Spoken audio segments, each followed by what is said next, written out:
വന്ദേ വന്ദേഹം ശ്രീഗുരോ ശ്രീയുതപദകമലം ശ്രീഗുരുൻ വൈഷ്ണവാംശ്ച ശ്രീരൂപം സാഗ്രജാതം സഹഗണ രഘുനാഥാന്വിതം തം സജീവം സദ്വൈതം സാവധൂതം പരിജനസഹിതം കൃഷ്ണചൈതന്യദേവം ശ്രീരാധാകൃഷ്ണപാദാൻ സഹഗണ ലളിതാ ശ്രീവിശാഖാന്വിതംശ്ച. ഹേ കൃഷ്ണ കരുണാ സിന്ധോ ദീനബന്ധോ ജഗൽപദേ ഗോപേശ ഗോപികാകാന്ത രാധാകാന്ത നമോസ്തുതേ.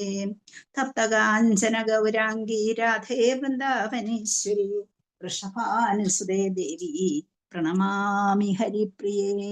വാഞ്ചാകൽപതരൂപ്യശ്ച കൃപാസിന്ധുഭ്യേവ ച പതിതാനാം പാവനേഭ്യോ വൈഷ്ണവേഭ്യോ നമോ നമഃ. ഹരേ കൃഷ്ണ കൃഷ്ണ കൃഷ്ണ ഹരേ ഹരേ ഹരേ രാമ രാമ രാമ ഹരേ ഹരേ. മൂകം കരോതി വാചാലം പങ്കും ലംഘയതേ ഗിരിം യത്കൃപാതമഹം വന്ദേ ശ്രീഗുരും ദീനതാരിണം ശ്രീചൈതന്യമീശ്വരം പരമാനന്ദമാധവം. നമോ ഓം വിഷ്ണുപാദായ കൃഷ്ണപ്രേഷ്ഠായ ഭൂതലേ ശ്രീമതേ മഹാവിഷ്ണു ഗോസ്വാമിനിധിനാമിനേ. നമോ ഓം വിഷ്ണുപാദായ കൃഷ്ണപ്രേഷ്ഠായ ഭൂതലേ ശ്രീമതേ ഭക്തിവേദാന്ത സ്വാമിനിധിനാമിനേ. നമസ്തേ സരസ്വതീ ദേവേ ഗൗരവാണി പ്രചാരണേ നിർവിശേഷ ശൂന്യവാദി പാശ്ചാത്യദേശധാരണേ. ജയ ശ്രീകൃഷ്ണ ചൈതന്യ പ്രഭു നിത്യാനന്ദ ശ്രീ അദ്വൈത ഗദാധര ശ്രീവാസാദി ഗൗരഭക്തവൃന്ദ. ഹരേ കൃഷ്ണ കൃഷ്ണ കൃഷ്ണ ഹരേ ഹരേ ഹരേ രാമ രാമ രാമ ഹരേ ഹരേ. ഹരേ കൃഷ്ണ. എല്ലാവർക്കും ഇന്നത്തെ ഭാഗവതം ക്ലാസ്സിലേക്ക് സ്വാഗതം. ഹരേ കൃഷ്ണ. അപ്പം നമ്മൾ ഇന്ന് രണ്ടാമത്തെ അധ്യായത്തിലെ ശ്രീമദ് ഭഗവത്ഗീത 2-ാം അധ്യായം 14-ാമത്തെ ശ്ലോകമാണ് നമ്മൾ ഇന്ന് എടുക്കുന്നത്. ഈ അധ്യായത്തിലെ എന്നുവെച്ചാൽ ഗീതാ വിഷയ സംഗ്രഹം എന്നുള്ള ഈ 2-ാമത്തെ അധ്യായത്തിലെ 14-ാമത്തെ ശ്ലോകം. നമ്മൾ ഈ ശ്ലോകം തുടങ്ങുന്നതും അതിൻ്റെ പ്രത്യേകതകളും എല്ലാം ഇതിനോടുകൂടെ പറഞ്ഞിട്ടുണ്ടാകും. അപ്പം ഈ ചാപ്റ്റർ തുടങ്ങുമ്പോൾ എന്താണ് അതിൻ്റെ ഒരു കണ്ടീഷൻ, അതിൻ്റെ ഒരു സാഹചര്യം എന്താണ്, നമ്മൾ എന്താണ് കാണുന്നത്? കരുണാർദ്രനായി നിൽക്കുന്ന അർജുനനെയാണ് നമ്മളിവിടെ കാണുന്നത്. അടുത്ത ഭഗവാനും ഉണ്ട് അല്ലേ. അപ്പം വലിയ അക്രമോത്സുകതയോടുകൂടി ഞാനിപ്പോൾ അവരെ എല്ലാവരെയും പരാജയപ്പെടുത്താനുള്ള കഴിവുമുണ്ട്, അത് തയ്യാറായി വന്നു നിൽക്കുന്ന അർജുനനാണ്. പക്ഷേ അദ്ദേഹത്തിന് എന്താണ് സംഭവിച്ചത് എന്നാണ് നമ്മളിവിടെ കാണുന്നത്. അപ്പം ആ ഒരു വന്നപ്പോൾ ഉണ്ടായിരുന്ന ആ ഭാവത്തിനുണ്ടായ മാറ്റം, അപ്പോൾ അത് എവിടെ വെച്ച് സംഭവിച്ചു എന്നൊക്കെ ഇപ്പം ഇവിടെ ഈ ക്ലാസ്സിൽ ഇരിക്കുന്നവർക്കെല്ലാം അറിയാവുന്നതാണ്. അതുകൊണ്ട് അതിനെക്കുറിച്ചൊന്നും നമ്മൾ പറയേണ്ട കാര്യമില്ല. അപ്പൊ അവിടെ എന്താണ് കാരണം എന്ന് ചോദിച്ചാൽ, ബന്ധുക്കളോടുള്ള മമത അല്ലെങ്കിൽ ബന്ധുക്കളോടുള്ള സ്നേഹം, അവരോട് യുദ്ധം ചെയ്യുന്നത് എങ്ങനെ എന്നുള്ള തൻ്റെ ഗുരുവിനോടും അതുപോലെ തൻ്റെ മുത്തച്ഛനോടും തൻ്റെ കുടുംബാംഗങ്ങളോടും താൻ യുദ്ധം ചെയ്യേണ്ടി വരുന്നു. അപ്പോൾ അതിനെക്കുറിച്ച് ഓർത്തുള്ള ആ വിഷമം മനസ്സിൽ തട്ടി നിൽക്കുന്നു. അങ്ങനെ അത് അർജുനനെ ദുഃഖിതനാക്കി മാറ്റി. എന്നും ഒരു സാധാരണ ദുഃഖത്തിലേക്കല്ല നയിച്ചത്. ആദ്യമേ കൺഫ്യൂസ്ഡ് ആകുന്നു. ആ കൺഫ്യൂഷനിൽ നിന്ന് പിന്നീട് എന്തുണ്ടാകുന്നു? ബെവിൽഡറായി മാറുന്നു. അങ്ങനെ കംപ്ലീറ്റ്ലി അത് ഈ കൺഫ്യൂഷനിൽ എത്തുന്നു, അല്ലെങ്കിൽ ബെവിൽഡർമെന്റിൽ എത്തിച്ചേരുന്ന ഒരു അർജുനനെയാണ് നമ്മളിവിടെ കാണുന്നത്. അങ്ങനെ യുദ്ധം ചെയ്യാനുള്ള ആ സാഹചര്യം, യുദ്ധം ചെയ്യാനുള്ള മനസ്സ് അദ്ദേഹത്തിന് ഉണ്ടായിരുന്നു, അഥവാ അതിന് തയ്യാറായിരുന്നു. അദ്ദേഹത്തിന് അതിന് കഴിവുണ്ടെന്ന് നമുക്കറിയാം. ആ ഒരു മനസ്സ് ഇല്ലാതായി. എങ്ങനെ? ആ കൺഫ്യൂഷൻ കൊണ്ട്. തൻ്റെ ബന്ധുക്കളോടാണ് താൻ യുദ്ധം ചെയ്യേണ്ടത്, എൻ്റെ ഗുരുവിനോടാണ് ഞാൻ യുദ്ധം ചെയ്യേണ്ടത്, അല്ലെങ്കിൽ തൻ്റെ പിതാമഹനോടാണ് താൻ യുദ്ധം ചെയ്യേണ്ടത് എന്ന ചിന്ത അദ്ദേഹത്തെ വളരെ വളരെ കൺഫ്യൂസ്ഡായി ഒന്നും ചെയ്യാനാകാത്ത രീതിയിൽ നിൽക്കുന്ന അർജുനനെ നമ്മളിവിടെ കാണുന്നു. അപ്പം നമുക്കറിയാം 1:21 അർജുനൻ പറഞ്ഞത് എന്താണ്? സേനയോരുഭയോർ മധ്യേ രഥം സ്ഥാപയമേ അച്യുത എന്നാണ് പറഞ്ഞത്. അച്യുത, അതോ ചുതി സംഭവിക്കാത്തവനെ എൻ്റെ ആ രഥത്തെ കൊണ്ട് ആ 2 പാർട്ടിക്കാരുടെയും മധ്യത്ത് കൊണ്ട് നിർത്തൂ എനിക്ക് എന്നോട് യുദ്ധം ചെയ്യാൻ വന്നിരിക്കുന്ന ആരൊക്കെയാണെന്ന് ഞാനൊന്ന് കണ്ടോട്ടെ. ആ ഒരു ചോദ്യം അവിടെ കൊണ്ട് നിർത്തിയത് പറഞ്ഞതുപോലെ തന്നെ ഭഗവാൻ അവിടെ കൊണ്ട് നിർത്തുകയും ചെയ്തു. അതാണ് ഈ കൺഫ്യൂഷൻ ഉണ്ടാക്കാൻ അദ്ദേഹത്തിന് അതുകൊണ്ട് അവിടെ നിന്ന് ആ ഒരു നോട്ടം അദ്ദേഹം കണ്ടത്, യുദ്ധത്തിൽ നാം കാണേണ്ടത് ആരെയാണ്? എതിരാളികളെയാണ്. യുദ്ധം ചെയ്യാൻ വന്ന ആള് കാണേണ്ടത് ആരെയാണ്? എതിരാളികളായിട്ട് ആരൊക്കെ നിൽക്കുന്നു എന്നുള്ളതാണ്. ഇവിടെ അദ്ദേഹം ആ നോട്ടത്തിൽ കണ്ടത് ആരാണ്? അവിടെ നിൽക്കുന്ന ഗുരുവിനെയും എല്ലാവരെയും പിതാമഹനെയും ഒക്കെ കണ്ടു. അങ്ങനെ അദ്ദേഹം മാറി നിൽക്കുന്നതായിട്ട് നമ്മൾ കണ്ടു. അതെല്ലാം പഠിച്ചു കഴിഞ്ഞതാണ്. പിന്നെ അദ്ദേഹത്തിന്റെ ഓരോ സംഭാഷണത്തിൽ കൂടി അദ്ദേഹത്തിന് സംഭവിച്ചിരിക്കുന്ന മാറ്റം, അദ്ദേഹത്തെ എന്താണ് ചെയ്യേണ്ടതെന്ന് അറിയാത്ത രീതിയിൽ തൻ്റെ കൂടെ നിൽക്കുന്നത് ആരാണെന്ന് പോലും ചിന്തിക്കാതെ, ആ ചിന്ത പോലും ഇല്ലാതെ അദ്ദേഹം സംഭാഷണം തുടർന്നുകൊണ്ടേയിരിക്കുന്നു. അങ്ങനെ തുടർന്ന് വന്നുകൊണ്ട് ഇരിക്കുക എന്നതാണ് നമ്മൾ കാണുന്നത്. അപ്പം അതിനെ പല പ്രാവശ്യം കളിയാക്കി ഭഗവാൻ പറയുന്നത് നമ്മൾ കാണുന്നുണ്ട്. ഇനിയും ഇവിടെ ഈ ചാപ്റ്ററിൽ നമ്മൾ കാണുന്നുണ്ട്. അപ്പൊ നമ്മൾ ആദ്യമേ എടുത്താൽ 2-3 ശ്ലോകത്തിൽ ഭഗവാൻ പറയുന്ന കാര്യങ്ങൾ അല്പം ശാസനാരൂപത്തിൽ, അഥവാ അല്ലെങ്കിൽ വളരെ തൻ്റെ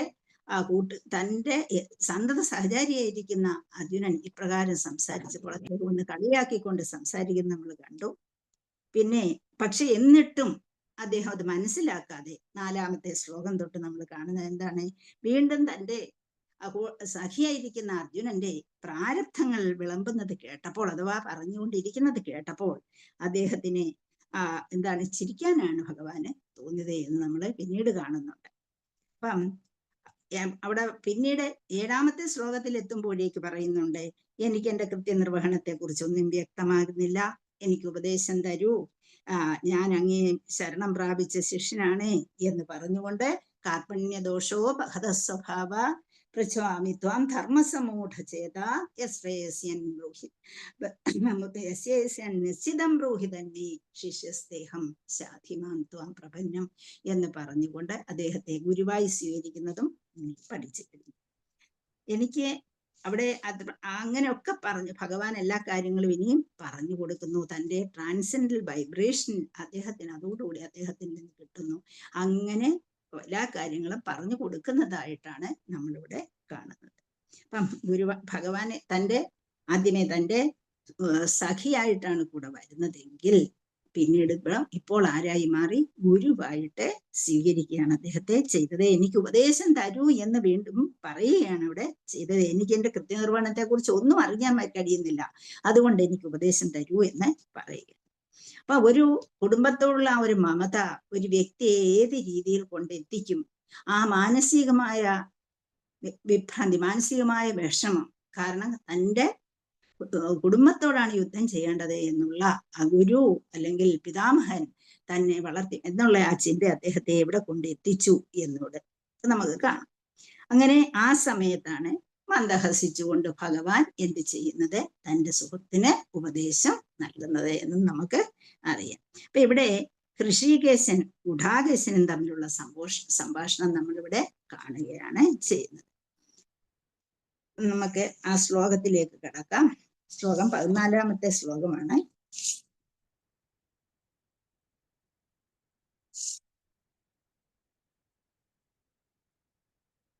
ഹരേ കൃഷ്ണ. ശ്ലോകം 14. മാത്രാ സ്പർശാസ്തു കൗന്ദേയ ശീതോഷ്ണ സുഖ ദുഃഖദാഃ ആഗമാപായിനോ നിത്യാ സ്ഥാം തിദിക്ഷസ്വ ഭാരത.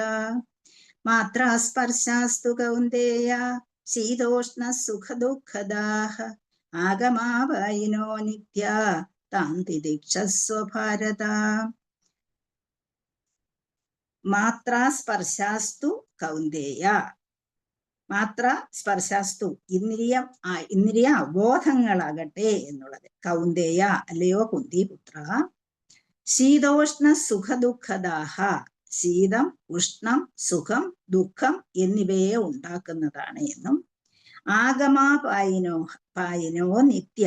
ആഗമാപായിനഹ അത് വന്നും പോയി ഇരിക്കുന്നവയാണ്. കൂടാതെ അനിത്യാഹ നിത്യമല്ല, താൽക്കാലികങ്ങളാണ് എന്ന് പറയുന്നു. അനിത്യമാണ്. അല്ലയോ ഭാരത, താൻ താൻ തിദിക്ഷസ്വ ഭാരത എന്നാണ് പറഞ്ഞിരിക്കുന്നത്. താൻ അവയെ തിദിക്ഷസ്വ, നീ സഹിക്കണം എന്നാണ്. ഇവിടെ ഇതിന്റെ വിവർത്തനത്തില് എന്താണ് പറഞ്ഞിരിക്കുന്നത് എന്ന് നോക്കാം. നമുക്ക് ട്രാൻസ്ലേഷൻ പറഞ്ഞോട്ട്. ശ്രീ ഭക്തിവേദാന്ത സ്വാമി ശ്രീല പ്രഭുപാദി കി ജയ്. ഹേ കുന്തിപുത്ര, ക്ഷണികങ്ങളായ സുഖദുഃഖങ്ങളുടെ വരവും പോക്കും മഞ്ഞുകാലത്തിന്റെയും വേനൽക്കാലത്തിന്റെയും ഗതിവിഗതികൾ പോലെ അത്രേ. ഇന്ദ്രിയാനുഭൂതികളിൽ നിന്ന് അവ ഉണ്ടാകുന്നു.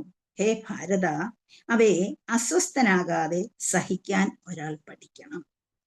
ഹരേ കൃഷ്ണ. ഗുരുദേവ് കി ജയ്, പ്രഭുപാദ് കി ജയ്. ഇവിടെ രണ്ടു പേരാണ് ഭഗവാൻ അർജുനനെ വിളിക്കുന്ന രണ്ടു പേരിലാണ്. എപ്പ എന്തിലും എന്താണ് സംയമനം വരത്തക്ക രീതിയിൽ ഉപദേശം കൊടുക്കാൻ ഭഗവാൻ ഇവിടെ തുടങ്ങുകയാണ്. അപ്പൊ കൗന്ദേയ എന്ന് പറഞ്ഞാൽ കുന്തിപുത്ര എന്ന് വിളിച്ചുകൊണ്ടാണ് ഇവിടെ തുടങ്ങുന്നത്. കൗന്ദേയ മാത്ര സ്പർശാസ്തു കൗന്ദേയ.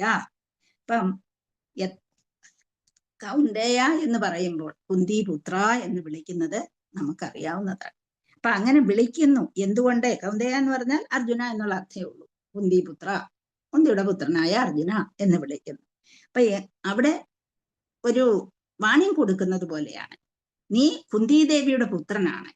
അപ്പോൾ കുന്തിദേവിയുടെ പുത്രനായതുകൊണ്ട് കുന്തിയുടെ ക്യാരക്ടർ എങ്ങനെയായിരുന്നു, എന്തെല്ലാം അവർ സഹിച്ചിരിക്കുന്നു, ഏതെല്ലാം രീതിയിലുള്ള സഹനശക്തി ഉള്ള ഒരു സ്ത്രീയായിരുന്നു നിന്റെ അമ്മ എന്ന രീതിയിലാണ് അവിടെ സംസാരിക്കുന്നത്. അപ്പൊ എന്തെല്ലാം ഡിസ്ട്രസസ്, എന്തെല്ലാം കാര്യങ്ങൾ, എന്തെല്ലാം ഭയാനകമായ സംഭവങ്ങൾ അവരുടെ ജീവിതത്തിൽ കൂടി പോയിട്ടുണ്ട്. അപ്പം വളരെ ചെറുപ്പത്തിൽ തന്നെ ഒരു വിഡോ ആയ സ്ത്രീയാണ് കുന്തിദേവി. കൂടാതെ അതിനെയല്ല, കുന്തിദേവി ശൂരസേന രാജ്യത്തെ കുമാരിയായിരുന്നു. അവിടുന്ന് അവരെ കുന്തിഭോജന്റെ മകളായി മാറി. അവിടെ നിന്നാണ് അവരെ പിന്നീട് വിവാഹം ചെയ്ത് എത്തുന്നത്. അപ്പം അവിടെ എത്തിക്കഴിഞ്ഞപ്പോൾ അവർക്കുണ്ടായ എന്തെല്ലാം പ്രയാസങ്ങളാണ് അനുഭവപ്പെടേണ്ടി വന്നത്. വളരെ ചെറുപ്പത്തിൽ തന്നെ വിധവയായി എന്നതൊരു ഭാഗത്ത്. പിന്നെ ഏത് സമയത്തും അവിടെ ഉണ്ടായ അനുഭവങ്ങൾ അതെല്ലാം അവരെ എന്താണ് വളരെ സഹിഷ്ണുതയോടുകൂടി ആ ഭാവത്തോടുകൂടി എന്തെല്ലാം സംഭവിക്കുമ്പോഴും അതിനെയെല്ലാം തരണം ചെയ്യാൻ കഴിഞ്ഞ ഒരു സ്ത്രീയാണ് നിന്റെ അമ്മ എന്ന് ഓർമ്മിപ്പിക്കുകയാണ്. അപ്പൊ നമ്മള് കുന്തിദേവിയുടെ പ്രാർത്ഥനയിൽ ഇപ്പം പഠിച്ചു. വിഷാൻമഹാത്മേ പുരുഷാദ ദർശനാത് അസൽസഭായ വനവാസൃത മൃതേ മൃതേ അനേക മഹാരഥാസ്ത്രതോ ദ്രൗണ്യസ്തശ്ചാസ്മഹരേഭിരക്ഷിത. അപ്പൊ എല്ലാ കാര്യത്തിലും ഭഗവാൻ ഉണ്ട് ഞങ്ങളുടെ കൂടെ എന്ന് പൂർണ്ണമായി വിശ്വസിച്ചിരുന്ന ഒരു സ്ത്രീയാണ്. അപ്പൊ അങ്ങനെ ആ രീതിയിൽ എന്തെല്ലാം കാര്യങ്ങൾ അവിടെ ചെയ്തിരുന്നു, എന്തെല്ലാം സംഭവിച്ചിരുന്നു, എന്തെല്ലാം കൊട്ടാരത്തിൽ വെച്ച് സംഭവിച്ചോ, അവിടെ ഉണ്ടായ പ്രതിബന്ധങ്ങളെല്ലാം തരണം ചെയ്യാൻ അവരുടെ മനസ്സാന്നിധ്യം കാരണമായി തീർന്നു എന്നും, അതുകൊണ്ട് അവരുടെ മകനാണ് നീ, അവിടെ എല്ലാം എന്താണ് ആ ഒരു സഹിഷ്ണുതയോട് കൂടെ പെരുമാറിയ അങ്ങനെയുള്ള ഒരു സ്ത്രീയുടെ മകനാണ് നീ. അതുകൊണ്ട് നീ ഈ രീതിയിലേക്ക് തരം താണു പോകരുതേ എന്ന ഒരു ഓർമ്മപ്പെടുത്തൽ ആ വാക്കിൽ കൂടി നമ്മൾ കാണുന്നുണ്ട്. പിന്നീട് ഭാരത എന്നും പറയുന്നുണ്ട് ലാസ്റ്റ് വരുമ്പോൾ, അല്ലെ? താം തിദിക്ഷസ്വ ഭാരത. ഭാരത എന്ന് പറയുന്നത് ഭരതവംശത്തിൽപ്പെട്ട, എന്നുവെച്ചാൽ ആ ഭരതവംശത്തിൽപ്പെട്ടവനാണ് നീ. എത്രയോ മഹാന്മാരായ, എത്രയോ ഉന്നതന്മാരായ രാജാക്കന്മാരുടെ വംശമായിരുന്നു ഭരത രാജവംശം എന്നുള്ളത് നമുക്കറിയാം. അത് ദുഷ്യന്തൻ, ശകുന്തള, അവിടെ നിന്ന് തുടങ്ങുന്ന ആ ഒരു വംശത്തിൽ ഭരത മഹാരാജന്റെ വംശത്തെ കുറിച്ചല്ല നമ്മൾ പഠിച്ചിട്ടുള്ളതല്ല ഇവിടെ ഉദ്ദേശിക്കുന്നത്. ദുഷ്യന്ത മഹാരാജാവിന്റെയും ശകുന്തള അവിടെ നിന്ന് തുടങ്ങുന്ന ആ ഒരു വംശപരമ്പരയെ കുറിച്ചാണ് ഇവിടെ ഓർമ്മിപ്പിക്കുകയാണ് ചെയ്യുന്നത്. ജനറേഷൻസ് ഇങ്ങനെ വന്ന് ഓരോ പരമപ്രധാനമായ രാജാക്കന്മാർ ഭരിച്ചിരുന്ന ആ ഒരു വംശത്തിൽപ്പെട്ടവനാണ് നീ. അപ്പോൾ അവിടെയും അച്ഛന്റെ കൂട്ടത്തിൽ നോക്കിയാലും അമ്മയുടെ രീതിയിൽ നോക്കിയാലും നീ ഒട്ടും തന്നെ പുറകോട്ട് പോകാൻ കാരണമില്ലാത്തവനാണ് എന്നുള്ള ഓർമ്മപ്പെടുത്തലാണ് അവിടെ രണ്ട് പേരുകൾ ഒന്നിച്ച് ചേർത്തുകൊണ്ട്, ഒന്നിച്ചല്ല, രണ്ട് പേരുകൾ ഒരു ശ്ലോകത്തിൽ തന്നെ പറഞ്ഞുകൊണ്ട് തുടങ്ങിയിരിക്കുന്നത്. അപ്പം മാത്രാ സ്പർശാസ്തു കൗന്ദേയ ശീതോഷ്ണ സുഖദുഃഖദാഹ ആഗമാവായിനോ നിത്യ താൻ തിദിക്ഷസ്വ ഭാരത എന്ന് പറഞ്ഞുകൊണ്ടാണ് ഇവിടെ തുടങ്ങിയിരിക്കുന്നത്. അപ്പൊ നമുക്ക് ഈ വിവർത്തനത്തിൽ പറഞ്ഞിരിക്കുന്നത് ക്ഷണികങ്ങളായ സുഖദുഃഖങ്ങളുടെ വരവും പോക്കും മഞ്ഞുകാലത്തിന്റെയും വേനൽക്കാലത്തിന്റെയും ഗതിവേദികൾ പോലെയാണ്. അതിന് വലിയ പ്രാധാന്യമൊന്നും കൊടുക്കേണ്ട ആവശ്യമില്ല എന്നുള്ള രീതിയിലാണ് ഇവിടെ പറഞ്ഞിരിക്കുന്നത്. അപ്പൊ ഇവിടെ എന്തൊക്കെയാണ് പ്രത്യേകതയായിട്ട് പറയാനുള്ളത് നമുക്ക് നോക്കാം. ശ്രീലപ്രഭുപാദർ കുറച്ച് കാര്യങ്ങൾ പറഞ്ഞു തന്നിട്ടുണ്ട് നമുക്ക്. അപ്പം ക്ഷണികങ്ങളായ സുഖദുഃഖങ്ങളുടെ വരവും പോക്കും സഹിക്കാൻ നമ്മൾ പഠിക്കണമെന്നും കൊടും തണുപ്പുള്ള ജനുവരി ഫെബ്രുവരി മാസങ്ങളിലൊക്കെ നമ്മളെ പ്രാതസ്നാനം ചെയ്യുന്നുണ്ട് എന്നും ഒക്കെ ആ കാലഘട്ടത്തെ കുറിച്ച് എന്ന് വെച്ചാൽ ടൈം ആണെങ്കിൽ പോലും നമ്മുടെ കർത്തവ്യ നിർവഹണത്തിൽ നാം ഒരു മാറ്റവും വരുത്തരുതേ എന്ന് ഓർമ്മിപ്പിക്കുന്ന രീതിയിലുള്ള ഭാവാർത്ഥമാണ് ഇവിടെ ശ്രീലപ്രഭുപാദര് നമുക്ക് തന്നിട്ടുള്ളത്. അപ്പം ഇവിടെ ഇതിനെക്കുറിച്ച് ചിന്തിക്കുമ്പോഴേ എന്തൊക്കെയാണ് എങ്ങനെയാണ് ഒരു ഗുരു ഒരു ശിഷ്യനെ മാറ്റിയെടുക്കാൻ ശ്രമിക്കുന്നത് എന്ന് നമുക്കിവിടെ കാണാൻ കഴിയും. അപ്പം ഭഗവാൻ അർജുനന് വേണ്ട രീതിയിലുള്ള ഉപദേശങ്ങൾ കൊടുത്തുകൊണ്ടിരിക്കുകയാണ്. കഴിഞ്ഞ ശ്ലോകത്തിലും ഉപദേശം കൊടുത്തുകൊണ്ടേയിരുന്നു, ഇപ്പോഴും അത് തന്നെ പറഞ്ഞുകൊണ്ടിരിക്കുകയാണ്. ദേഹിനോസ്മിൻ യഥാദേഹേ കൗമാരൈ യൗവനഞ്ചര തഥാ ദേഹാന്തരപ്രാപ്തർ ധീരസ്തന മുഹ്യതി എന്ന് പറഞ്ഞു. ധീരന്മാർ ഒരിക്കലും അങ്ങനെ താഴ്ചയിലേക്ക് പോകില്ല.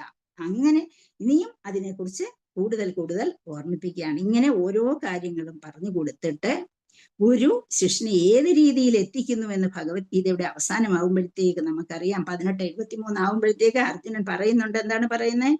നഷ്ടോ മോഹസ്മൃതിർലബ്ധ്വാ ത്വത്പ്രസാദാൻ മയാച്യുത സ്ഥിതോസ്മി യഥസന്ദേഹം അല്ലെ കരിഷ്യേ വചനം തവ.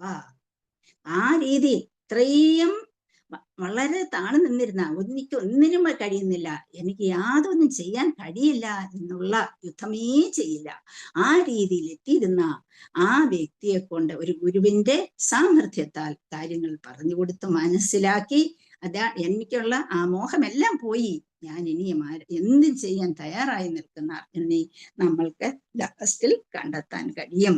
അപ്പൊ നമ്മള് ഇവിടെ ശരീരത്തെക്കുറിച്ചും ജീവാത്മാവിനെ കുറിച്ചും പരമാത്മാവിനെ കുറിച്ചും എല്ലാം പറഞ്ഞു കൊടുക്കുന്നു. അങ്ങനെ എങ്ങനെയാണ് ഈ മാത്രാ സ്പർശാസ്തു എന്നുള്ളത് ഇവിടെ വരുന്നത് എന്നിവിടെ പറഞ്ഞു കൊടുക്കുന്നു. എന്താണ്? ഇന്ദ്രിയ വിഷയങ്ങളെ സ്പർശിക്കുമ്പോൾ ആ സുഖവും ദുഃഖവും അനുഭവപ്പെടുന്നു. ചിലപ്പോൾ അത് ഇഷ്ടമായിട്ടുള്ളതാണെങ്കിൽ സുഖം അനുഭവപ്പെടും, ഇഷ്ടമല്ലാത്തതാണെങ്കിൽ ദുഃഖം അനുഭവപ്പെടും എന്നുള്ളതാണ് പറഞ്ഞു കൊടുക്കുന്നത്. അപ്പം അതുപോലെയാണ് എന്താണ് വേനലും അതുപോലെ തണുപ്പും മാറി മാറി വരും. ഈ സുഖവും ദുഃഖവും, സുഖം വന്നാൽ എന്നും സുഖമായിരിക്കില്ല, അതുപോലെ ദുഃഖം വന്നാൽ എന്നും ദുഃഖമായിരിക്കുന്നില്ല. ഇത് മാറി മാറി വരുന്നതാണ്. നമ്മളുടെ കണ്ടീഷൻഡായിട്ട് നമ്മൾ ചില കാര്യങ്ങൾ ഇങ്ങനെ ഉറപ്പിച്ചു വെച്ചിരിക്കുകയാണ്. ജന്മജന്മാന്തരങ്ങളായി നമ്മളെ ഉറപ്പിച്ചു വെച്ചിരിക്കുന്ന ഒരു കാര്യമാണ്. അങ്ങനെ നമ്മളിവിടെ ജനിച്ചും മരിച്ചും ഇങ്ങനെ ജന്മജന്മാന്തരങ്ങളായി ഇവിടെ കഴിച്ചു കൂട്ടുമ്പോൾ ചില കണ്ടീഷൻസ് നമ്മൾ സുഖമായിട്ടും ചില കണ്ടീഷൻസ് നമുക്ക് ഇഷ്ടമില്ലാത്തതായിട്ടും ദുഃഖമായിട്ടും നമ്മളെ മനസ്സിലാക്കി അതിനെ അങ്ങ് ഉറപ്പിക്കുകയാണ്. അപ്പൊ അങ്ങനെ ആ ഉറപ്പിച്ചു വെച്ചിട്ട് നമുക്കെല്ലാം അറിയാം. ശ്രീലപ്രഭുപാദരുടെ പത്മോട്ടിൽ നിങ്ങൾ വായിച്ചിട്ടുണ്ടാവും, എല്ലാവരും ബ്രഹ്മാവായിട്ടാണ് ഇവിടെ ജനിക്കുന്നത്. ഇവിടെ വന്നു കഴിയുമ്പോഴേക്കും എന്ത് സംഭവിക്കും? നമ്മൾ ഇവിടെ താമസിച്ചിട്ട് നമ്മളിങ്ങനെ ജനിച്ച് എത്രയോ ആയി മാറുകയാണ് നമ്മൾ ചെയ്യുന്നത്. അങ്ങനെ വരുന്നത് അപ്പൊ എന്തുകൊണ്ട് നമ്മൾ ഇവിടേക്ക് വരുന്നു എന്നുള്ളതാണ് നമ്മൾ ആദ്യമേ ഒന്ന് ചിന്തിക്കേണ്ടത്. നമ്മളിവിടെ ജനിക്കാൻ കാരണം എന്താ? എങ്ങനെയോ നമുക്ക് ഇങ്ങനൊരു സാഹചര്യം ഉണ്ടെന്ന് നമ്മുടെ മനസ്സിലേക്ക് ഒരു അറിവ് അന്ന് നമ്മുടെ ഭഗവാന്റെ അടുത്ത് താമസിക്കുകയാണ്. അപ്പൊ എങ്ങനെയോ അവിടെ സുഖമായിട്ട് കഴിയുന്ന അവസരത്തിൽ നമുക്ക് എങ്ങനെയോ ഇങ്ങനെ ഒരു ഇവിടെ ഉണ്ടെന്നും ഇവിടെ പരമാനന്ദമാണെന്നും അവിടെ ഭഗവാന്റെ കൂടെ കളിച്ച് രസിച്ച് നടക്കാനേ പറ്റുള്ളൂ, ഇവിടെ വന്നാൽ പരമാനന്ദമാണെന്നും ഇങ്ങനെയോ ഒരു ഇത് കിട്ടുന്നു.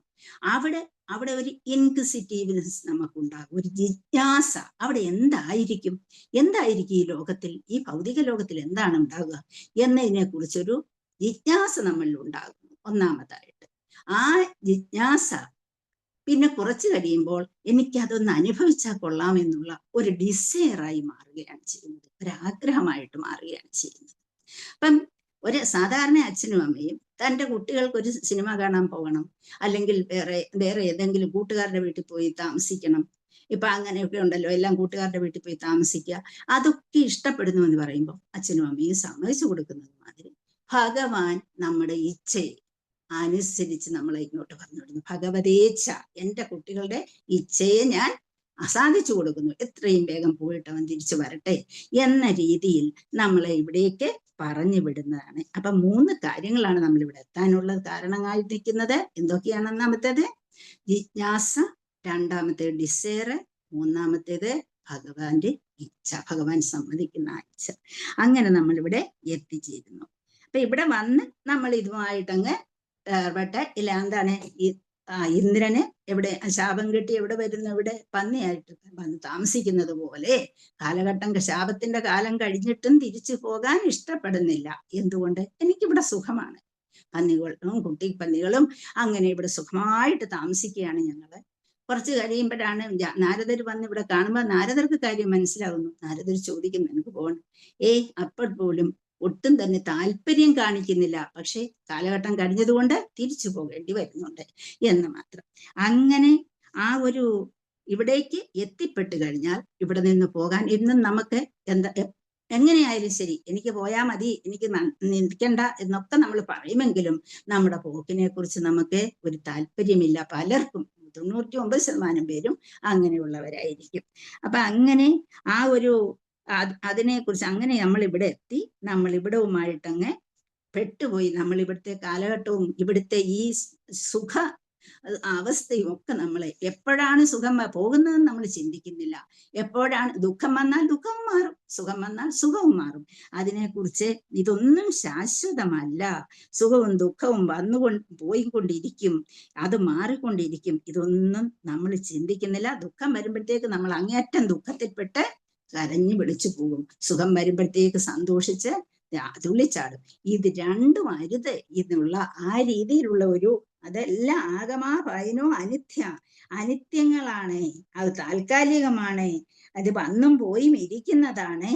പക്ഷെ മാത്രാസ്പർശാസ്, ഇതെല്ലാം മാത്രാസ്പർശാസ്തു കൗന്ദേയ, ഈ അവബോധങ്ങളൊന്നും, ഇന്ദ്രിയാവബോധങ്ങളൊന്നും അതെന്താണ്?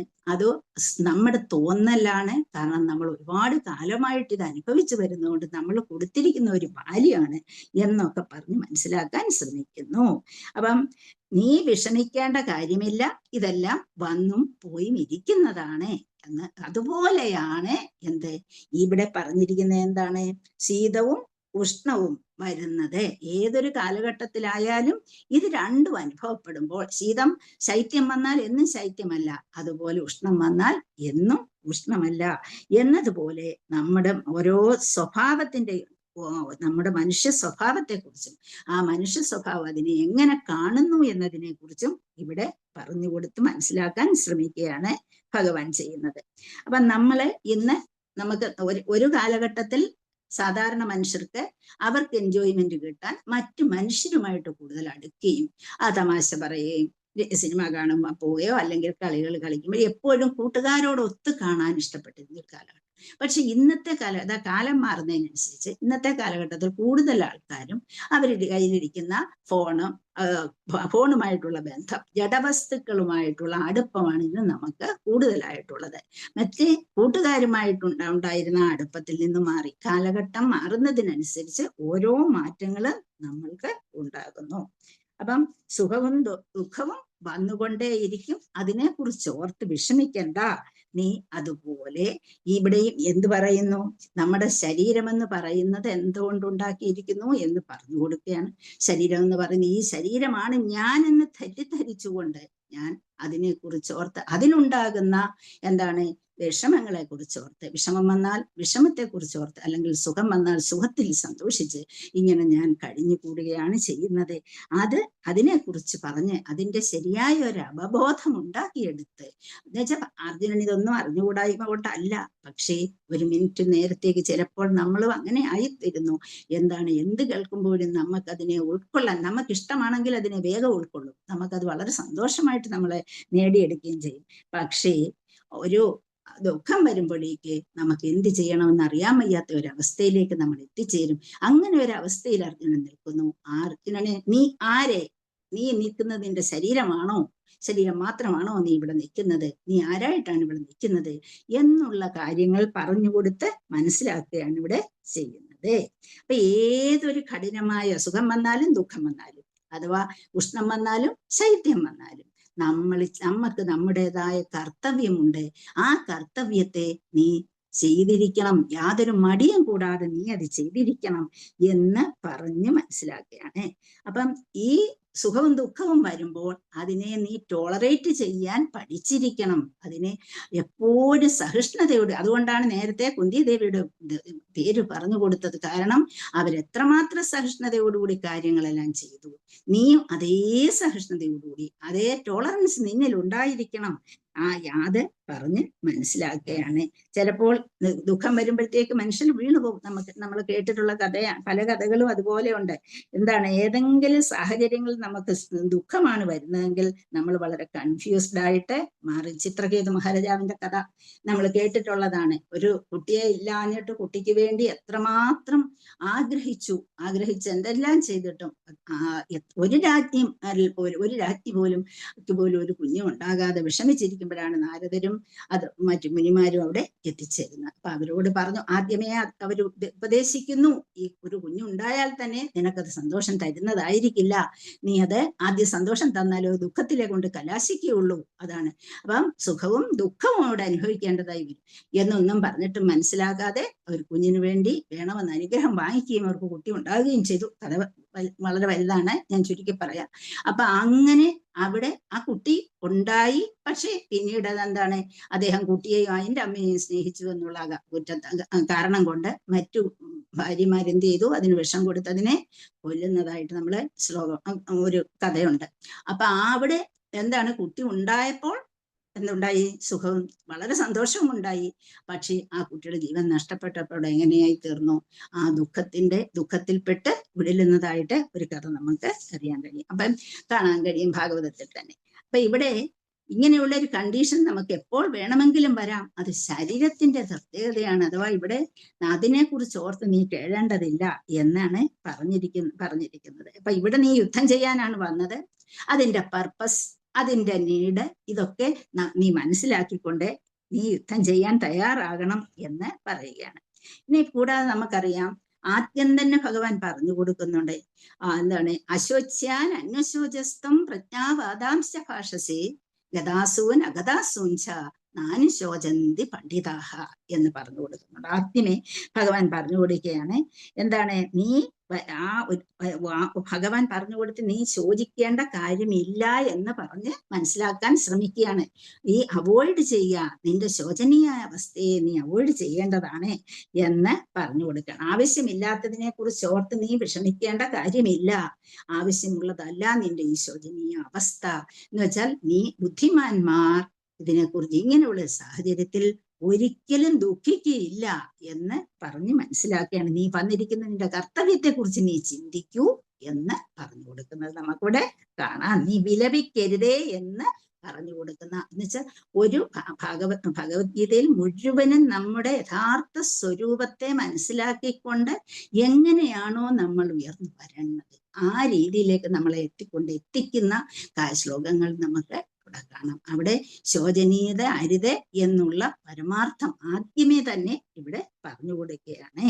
അപ്പൊ നീ ആവശ്യമില്ലാത്തവരെ കുറിച്ച് ഓർത്ത് ദുഃഖിക്കുന്നു, നിനക്ക് അറിവുണ്ടെങ്കിൽ നീ അങ്ങനെ ചെയ്യുകയില്ല, നീ കൺഫ്യൂസ്ഡ് ആയതുകൊണ്ടാണ്, നീ ഒരിക്കലും അങ്ങനെ പെരുമാറാൻ പാടില്ല, നീ വിലപിക്കരുതേ എന്ന് തീർത്ത് പറഞ്ഞു കൊടുക്കുന്നത് നമുക്കവിടെ ഭഗവാൻ പറഞ്ഞു കൊടുക്കുന്നത് നമുക്ക് കാണാം.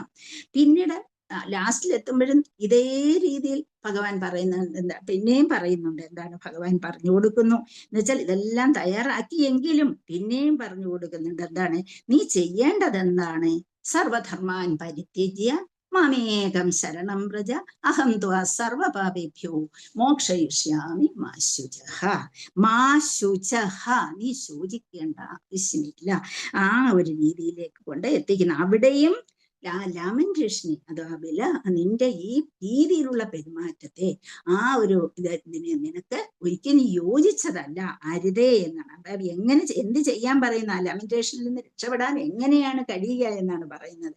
നിന്റെ ഒപ്പീനിയൻ, സ്വന്തമായ ചിന്താഗതികൾ നിനക്കുണ്ട്. നിനക്ക് നിന്റെ അഭിപ്രായങ്ങൾ നിനക്ക് സ്വന്തമായിട്ട് കാണും. അതിനെ കുറിച്ച് സ്പെക്കുലേഷൻസ്, ഊഹാപോഹങ്ങളൊക്കെ നിനക്ക് കാണും. പിന്നെന്താണ്, നിനക്ക് അറിവുണ്ട്. അതുപോലെ എന്താണ്, എല്ലാ കാര്യങ്ങളെ കുറിച്ചും നീ ചിന്തിക്കാറുണ്ട്. അങ്ങനെ ആ ചിന്തകളും, ഇതെല്ലാം നിന്റെ ചിന്തകളും ഒപ്പീനിയൻസും തോട്ട്സും സ്പെക്കുലേഷൻസും നോളജും സുപ്പീരിയോറിറ്റി കോംപ്ലക്സും ഒക്കെ നിനക്ക് കാണും. ഇതൊക്കെ നീ അങ്ങ് വിട്ടേക്കൂ. ഇതെല്ലാം എന്നിലേക്ക് ഉപേക്ഷിച്ചേക്കൂ. ഇതിനെല്ലാം ഉപേക്ഷിച്ചേക്കൂ. ഇതിനെല്ലാം, ആ ഈഗോയിസ്റ്റിക് ചിന്ത, ഇതെല്ലാം നീ വെടിഞ്ഞിട്ട് നീ എന്നെ തന്നെ അഭയം പ്രാപിക്കൂ. അങ്ങനെ ചെയ്താൽ ഞാൻ നിന്നെ നീ രക്ഷപ്പെട്ടിരിക്കുന്ന വെച്ചാൽ ഒരിക്കലും നിനക്ക് ദുഃഖിക്കേണ്ടതായി വരണില്ല. അപ്പം ദുഃഖിക്കരുതേ എന്നുള്ള ആദ്യ തൊട്ടുള്ള ആ കസ്റ്റിൽ അശോച്യാൻ അന്വശോചസ്തം എന്ന് പറഞ്ഞു. ഇവിടെ പറയുന്നു, നീ എല്ലാം വിട്ടേക്കൂ, എനിക്കില്ലേ, ഞാൻ നിന്നെ കാത്തുകൊള്ളാം എന്ന് ഉപദേശിച്ചുകൊണ്ട് ഇത്രയല്ല ലാസ്റ്റ് ശ്ലോകം അല്ല, ആ ഒരു അവസരത്തിൽ പറഞ്ഞ് മനസ്സിലാക്കുന്നത് നമുക്ക് കാണാം. അപ്പൊ യാതൊരു ദുഃഖം വന്നാൽ ഒരു ദുഃഖവും നിന്നെ ബാധിക്കില്ല. ഇതെല്ലാം നിന്റേതല്ല എന്ന് എന്നിലേക്ക് അർപ്പിച്ചേക്കൂ എന്നുള്ളതാണ്. അതിനൊന്നും നീ പ്രാധാന്യം കൊടുക്കേണ്ട കാര്യമില്ല. നമുക്കറിയാം, ഇപ്പൊ നമുക്ക് നമ്മുടേതായ സ്വഭാവമുണ്ട്. അതുപോലെ മൃഗങ്ങൾക്ക് അവരുടേതായ സ്വഭാവമുണ്ട്. ഡെമിഗോഡ്സിന് അവരുടേതായ സ്വഭാവമുണ്ട്. അങ്ങനെ ഓരോരുത്തർക്കും ഓരോരുത്തരുടേതായ നേച്ചറുണ്ട്. അപ്പം ഭഗവാൻ ഇവിടെ പറഞ്ഞേക്കുന്നു, എന്താ പറഞ്ഞത്? ഞാൻ പറയുന്നത് കേൾക്കൂ എന്നുള്ള രീതിയിലാണ് ഇവിടെ. അതനുസരിക്കൂ, നീ സ്വതന്ത്രനായി മാറും എന്ന് ലാസ്റ്റിൽ പറഞ്ഞു കൊടുക്കുന്നു. അപ്പൊ ഈ മനുഷ്യർ സങ്കടത്തിന് അടിമപ്പെടുന്നതായിട്ട് നമുക്ക് കാണാം. അതുപോലെ ദേവന്മാരാണെങ്കിൽ എങ്ങനെയാണ്? കോസ്റ്റ്ലെസ് എൻജോയ്മെന്റ് ആണ് അവർക്ക് വേണ്ടത്. മൃഗങ്ങളാണെങ്കിൽ എങ്ങനെയാണ്? അവർ ഭയത്തിന് അടിമപ്പെടുന്നവരാണ്. ഇങ്ങനെ പല രീതിയിലുള്ള സ്വഭാവമാണ് പല ജീവജാലങ്ങൾക്കും ഉള്ളത്. അപ്പൊ അങ്ങനെയൊക്കെ ഉള്ളത് നമ്മുടെ സ്വഭാവമാണ്. ആ സ്വഭാവത്തെ ഒക്കെയും എങ്ങനെ മാറ്റാൻ കഴിയും? നമ്മളുടെ കർത്തവ്യം എന്ത് എന്നത് മനസ്സിലാക്കി ആ കർത്തവ്യത്തിനനുസരിച്ച് പെരുമാറാൻ നമ്മളെ പഠിച്ചിരിക്കണം. അപ്പൊ ഇങ്ങനെ വരുമ്പോൾ നമുക്കറിയാം, ഭാഗവതം എല്ലാവരും ഭാഗവതം പഠിച്ചുകൊണ്ടിരിക്കുക. 1:7 പറയും എന്താ പറയുന്നേ? യസ്യാം വൈ ശ്രൂയമാണായ കൃഷ്ണേ പരമപുരുഷേ ഭക്തിർ ഉത്പത്യതേ പുംസ ശോകമോഹ ഭയാവഹ. അല്ലെ? ശോകമോഹ ഭയാവഹ എന്നാണ് പറയുന്നത്. എങ്ങനെയാണ്? യസ്യാം വൈ ശ്രൂയമാണായ, എങ്ങനെ കേൾക്കണം? എന്തിൽ നിന്ന് കേൾക്കണം? നമ്മുടെ പ്രധാനപ്പെട്ട പുസ്തകങ്ങൾ വായിച്ചിട്ട്, വേദപുരാണങ്ങൾ വായിച്ചിട്ട്, അതിൽ നിന്ന് ആരെ കുറിച്ച് കേൾക്കുക? പരമപുരുഷനായ കൃഷ്ണേ പരമപുരുഷേ. ആ പരമപുരുഷനായ കൃഷ്ണനെ കുറിച്ച് കേട്ടിട്ട് എങ്ങനെയാണ് കേൾക്കേണ്ടത്? എന്താണ്? കേൾക്കുമ്പോൾ നമ്മൾ എന്തുണ്ടാകും? ഭക്തിരുൽപദ്ധ്യതേ, ഭക്തിയെ വരുത്തക്ക രീതിയിൽ, ആ ഭക്തി നേടിയെടുക്കത്തക്ക രീതിയിൽ ഭഗവാനെ കുറിച്ച് കേട്ട് നമ്മള് എന്തിൽ നിന്ന് വെളിയിൽ വരും? ശോക മോഹ ഭയാവഹ എന്ന്. ശോകവും മോഹവും ഒക്കെ, ഭയവും ഒക്കെ നമ്മളിൽ നിന്ന് പോകും. എങ്ങനെ? നമ്മളെ ഭഗവാനെ സേവിക്കാൻ തയ്യാറായിട്ടാണ് ഇവിടെ വരുന്നത് എന്നുള്ള ആ ശോകം, മോഹം, ഭയം ഇതെല്ലാം മാറാൻ ഭഗവാന് വേണ്ടി, ഭഗവാന്റെ സേവ, നമ്മൾ ആരാണ് എന്നുള്ള ചിന്താഗതി നമ്മൾ ഓർത്തെടുക്കുമ്പോൾ നമ്മൾക്ക് ഇതിൽ നിന്നെല്ലാം മാറ്റം ഉണ്ടാകുന്നു.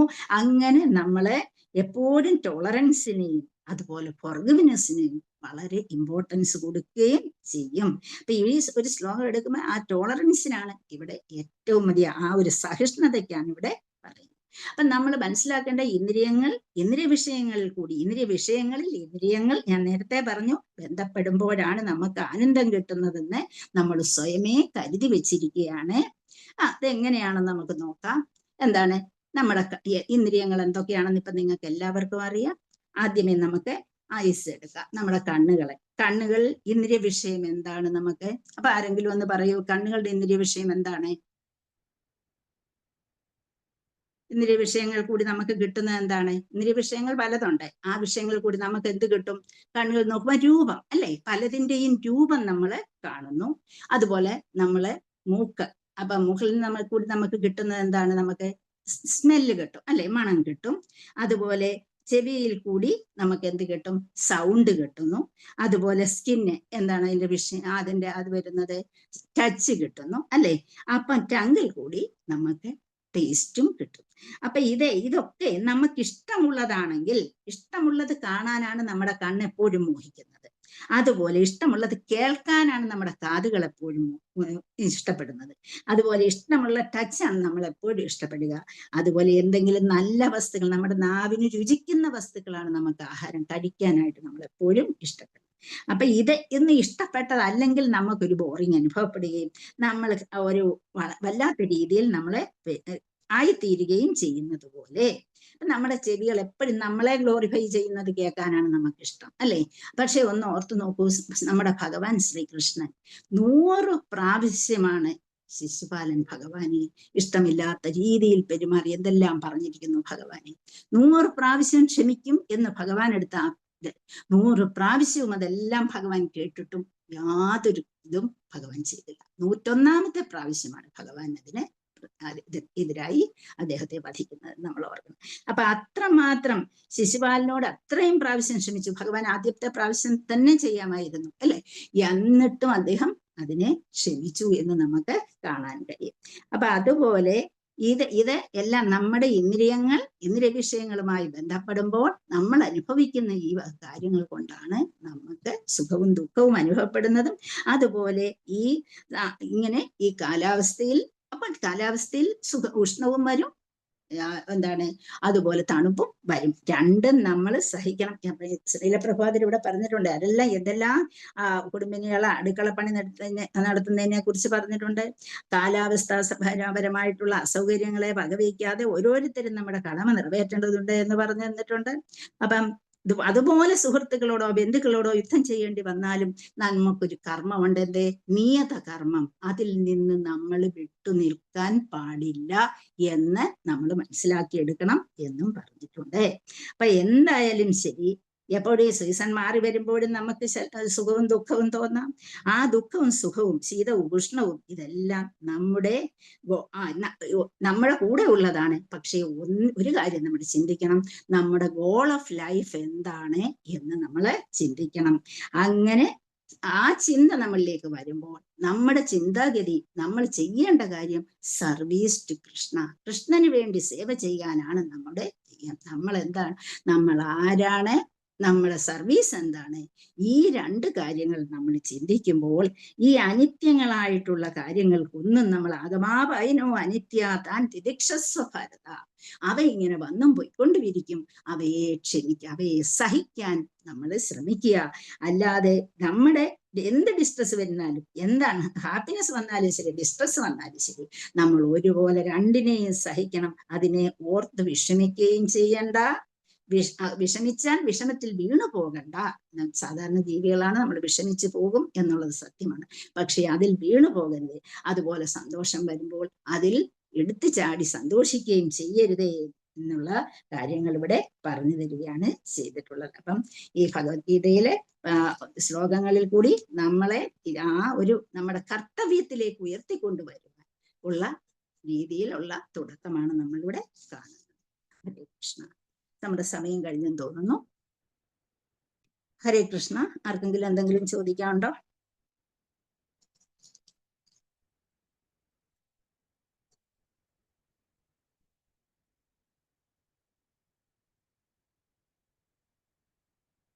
ഹരേ കൃഷ്ണ മാതാജി.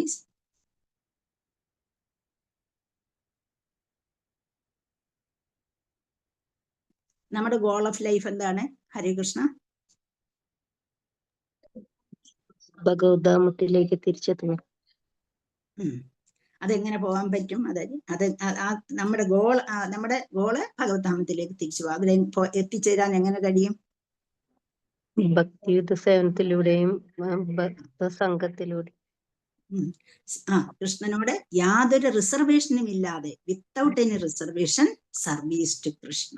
കൃഷ്ണന് വേണ്ടി യാതൊരു ചിന്താഗതിയും അവിടെ നമ്മുടെ മനസ്സിൽ ഉണ്ടാകാതെ, അതാകുമോ ഇതാകുമോ, അത് പാപമാണോ, ഇത് നല്ലതാണോ? നമ്മൾ പലപ്പോഴും നമ്മൾ ചിലപ്പം വിചാരിക്കാൻ, അയ്യോ ആ സമയത്ത് പോകാം, ഈ സമയത്ത് ചെയ്യാമോ, നമ്മൾ അത് പാപമല്ലേ ഇത് പാപമല്ലേ എന്നൊക്കെ നമ്മൾ ചിന്തിക്കാറുണ്ട്. പക്ഷെ അവിടെ നമ്മൾ ചിന്തിക്കേണ്ടത്, നമ്മൾ ചെയ്യേണ്ട രീതി നമ്മൾ ചെയ്യേണ്ട സമയത്ത് ചെയ്തിരിക്കണം. അവിടെ നമ്മള് പാപം സുഖം ഇതൊന്നും ഓർത്തിരിക്കേണ്ട കാര്യമില്ല. ചെയ്യുന്ന സേവ ആർക്കാണ്? ഭഗവാനാണ്. നമ്മൾ ചെയ്യേണ്ട, ഇപ്പം യശോദാമയ്യ തൻ്റെ കുട്ടിയോടൊക്കെ ചെയ്യേണ്ട കാര്യങ്ങൾ ആ സമയത്ത് ചെയ്തു കൊടുത്തില്ല എങ്കിൽ എൻ്റെ കുട്ടി കഷ്ടപ്പെടും എന്ന രീതിയിൽ അവർ കണ്ടതുപോലെ ഇവിടെ നമ്മൾ സേവിക്കുന്ന നമ്മുടെ സേവ യാതൊരു റിസർവേഷനും ഇല്ലാതെ ചെയ്യേണ്ട രീതിയിൽ ചെയ്യേണ്ട സമയത്ത് തന്നെ ചെയ്യാൻ നമ്മൾ മുന്നോട്ട് വരണം എന്നുള്ളതാണ് നമ്മുടെ ഗോൾ ഓഫ് ലൈഫ്. എന്താണ് സക്സസ് ആകാനുള്ള മാർഗം. ഹരേ കൃഷ്ണ.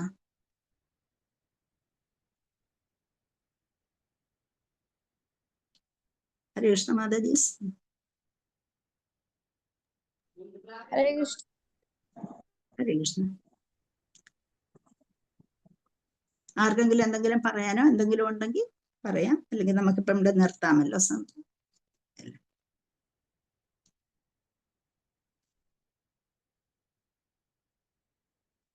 സാധാരണ എത്ര മണി വരെയാണ് എടുക്കുക ഭഗവത്ഗീത ക്ലാസ്?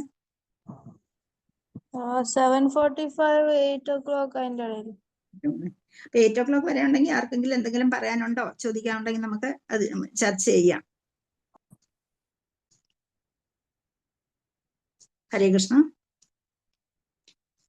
നമ്മുടെ ഭൗതിക ജീവിതത്തിന്റെ ടെമ്പററി ആയിട്ടുള്ള നേച്ചർ അല്ലെ ഇവിടെ വിശദീകരിക്കുന്നു. അതുപോലെ തന്നെ പിന്നെന്താണ് സ്പിരിച്വൽ ബോഡിയുടെ പെർമനന്റ് നേച്ചർ. ഇത് ആദ്യ രണ്ടിനെ കുറിച്ചുമുള്ള വിശദീകരണമാണ് നമ്മളിവിടെ കാണുന്നത്. അപ്പം ഇവിടെ എന്തുകൊണ്ടാണ് ഇങ്ങനെ ഭഗവാൻ കൂടുതൽ ഭഗവാൻ ഇതിൽ ഇങ്ങനെ നീ അത് ചെയ്യരുത് ഇത് ചെയ്യണം എന്ന് പറയാൻ കാരണം എന്താണ്? ഇവിടെ ഏറ്റവും അറിവുള്ള വ്യക്തി എന്ന് തൻ്റെ കൂടെ നടന്ന് എപ്പോഴും കാര്യങ്ങൾ ചെയ്തിരുന്ന ഒരു വ്യക്തി ഇവിടെ അറിവില്ലായ്മയിൽ പെട്ടുടലുന്നത് കണ്ടപ്പോൾ, എന്ന് വെച്ചാൽ എന്ത് ചെയ്യണമെന്ന് അറിയാതെ രീതിയിൽ നിൽക്കുന്നത് കണ്ടപ്പോൾ, അപ്പൊ അതിനെ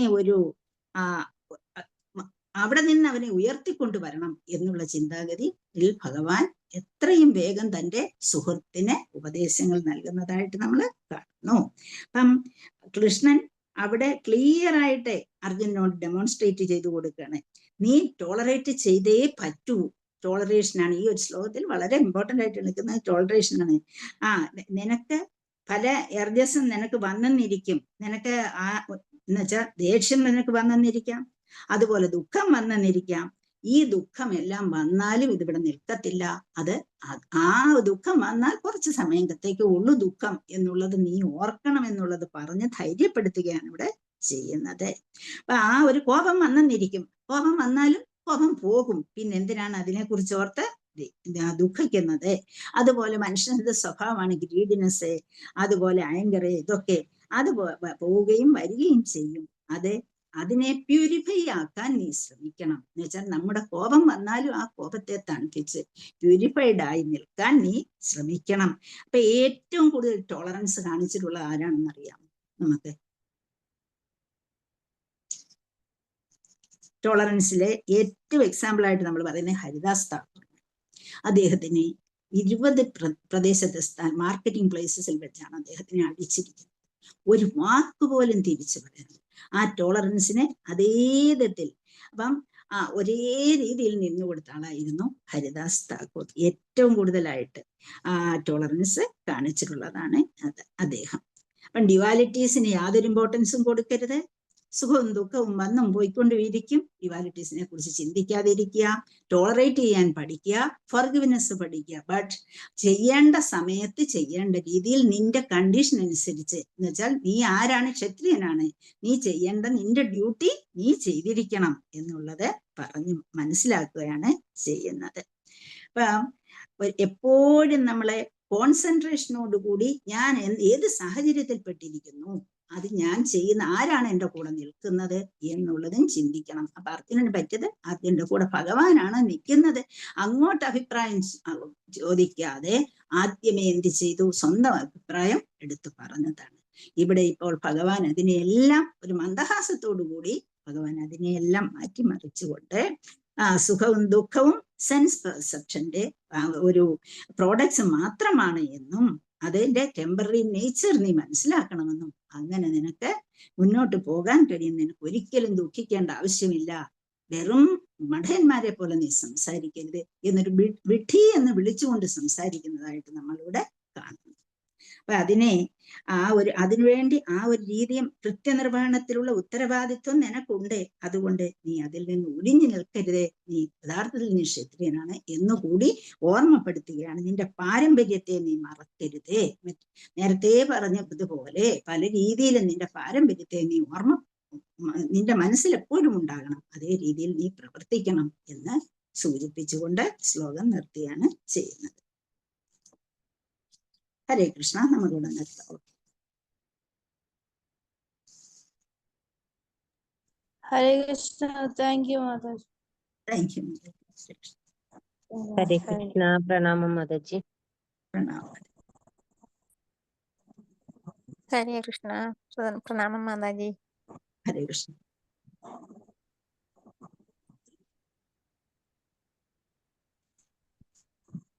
ഹരേ കൃഷ്ണ മാതാജി. ഹരേ കൃഷ്ണ മാതാജി. കേട്ടോണ്ട് നിക്കായിരുന്നു. കേട്ടില്ലല്ലോ, ഉണ്ടായിരുന്നോ മാതാജി? ഹരേ കൃഷ്ണ. ആദ്യം തൊട്ട് ഞാൻ കേട്ടോണ്ടിരിക്കായിരുന്നു. ടീച്ചറിനോട് എന്തോന്ന് പറയാൻ, ടീച്ചറിന്റെ അടുത്ത് ഭഗവത്ഗീത പഠിച്ചിട്ട് ഓടിക്കളഞ്ഞ ആളാണ് ഞാൻ. അതൊക്കെ പറഞ്ഞിട്ടുണ്ട്. അത് ഈ പറഞ്ഞ പോലെ രണ്ട് രീതിയിലാകാം മാതാജി. അത് രണ്ട് രീതിയിലാകാം, അത് രണ്ടർത്ഥം ഉണ്ട്, അങ്ങോട്ട് ഞാൻ പറയുന്നില്ല. അതൊന്നുമില്ല പറയണം മാതാജി. അതായത് ഞാൻ നോക്കിയപ്പോ ടീച്ചറിന്റെ കൂടെ നിൽക്കാൻ എന്നെ കൊണ്ട് വെക്കൂല. ഇത് ഇങ്ങനെ അക്ഷര സ്ഫുടത വാക് സ്ഫുടതയൊക്കെ, അപ്പൊ പതുക്കെ ലെഫ്റ്റ് അടിക്കാന്ന് വിചാരിച്ച്. ഹരേ കൃഷ്ണ. ശരി മാതാജി. ഹരിബോൾ. ഹരേ കൃഷ്ണ. ഹരിബോൾ മാതാജി. ഞാനും